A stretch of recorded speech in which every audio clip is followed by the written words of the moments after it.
Good morning. कसे आहात तुम्ही सगळे? आजचा प्लॅन आहे कलेजी मसाला फ्राय बनवायचा आहे. तर त्यासाठी मी बाजारातून 1/2 किलो कलेजी घेऊन आले होते आणि त्याला हळद, तिखट, मीठ आणि आलं लसूण पेस्ट लावून मॅरिनेट करून ठेवलं होतं अर्ध्या तासासाठी. अर्धा किंवा 1 तासासाठी तुम्ही मॅरिनेट करून ठेवू शकता. तर बघूया आपण फोडणी कशी करायची आहे. कढईमध्ये तेल घेतलं आहे. तेलामध्ये लसूण, जिरं घातलेलं आहे. त्यामध्ये कढीपत्ता पण घातलेला आहे. 2 बारीक चिरलेले कांदे घातलेले आहेत. कांदा चांगला नेहमीप्रमाणे परतून घ्यायचा आहे. कांदा तेलामध्ये कोणत्याही भाजीसाठी कांदा जेवढा तेलामध्ये चांगला परतला जाणार तेवढ्या त्या भाजीची टेस्ट चांगली येणार. 2 बारीक चिरलेले टोमॅटो पण घेतलेले आहेत. घरचे बेसिक मसाले म्हणजे गरम मसाला, लाल तिखट, धणे, जिरे पावडर आणि हळद घेतलेला आहे.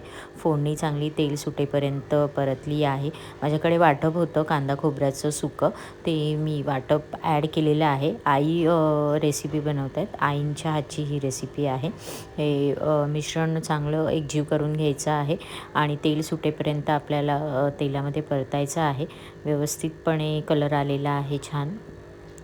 मॅरिनेट करून ठेवलेली कलेजी ती मी स्वच्छ साफ करून घेतलेली, धुवून घेतलेली आणि त्याचे बारीक पीस करून घेतलेले. या कलेजीमध्ये 1-2 पेठे पण आहेत, म्हणजे कलेजी आणि पेठा असं मिक्स आणलं होतं मी आणि ते मॅरिनेट केलेलं मी व्यवस्थितपणे त्याच्यामध्ये परतून घेतलेलं आहे मसाल्यामध्ये. आपल्या आवश्यकतेनुसार आपण पाणी घालू शकतो. आपल्याला जर एकदम ऑइल फ्राय पाहिजे असेल तर तुम्ही यात पाणी घालायची गरज नाही आहे.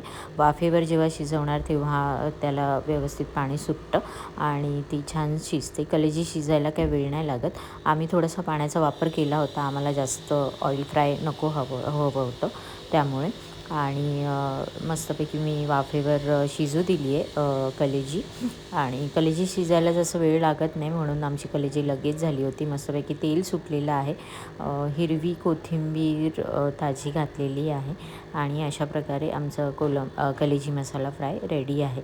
जास्त तुम्हाला थिक पाहिजे असेल तर मंद आचेवर तुम्ही झाकण न ठेवता त्याला तेल सुटेपर्यंत शिजू द्यायचं आहे. एकदम छान तेल सुटतं आणि छान लागते. भाकरीसोबत, चपातीसोबत एन्जॉय करा. बाय.